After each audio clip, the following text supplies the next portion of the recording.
Pernyataan terkait kru helikopter waterbombing penanganan Karhutla yang meninggal dunia disampaikan BPBD Sumsel. Dalam keterangannya, salah satu kru Alexi Kuzin 55 tahun ditemukan meninggal dunia di kamar hotel tempat ia menginap Senin lalu.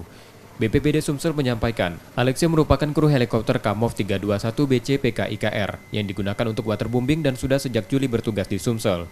Alexi ditemukan meninggal dunia oleh rekannya dan ditemukan obat-obatan di dalam kamarnya yang diduga penyebab kematiannya akibat serangan jantung.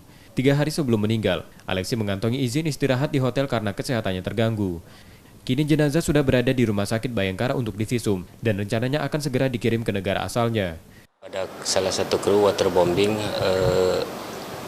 warga negara Rusia meninggal dunia. Menurut informasi sementara ada serangan jantung mendadak.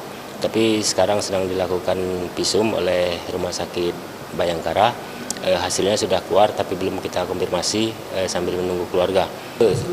Jadi dari tahun 2015 kita sudah beberapa kejadian. Jadi setiap tahun hampir ada kecuali kemarin tahun 2017 kalau tidak ada yang konfirmasi meninggal. 2018 nggak ada juga ya Pak ya? 2018 ada.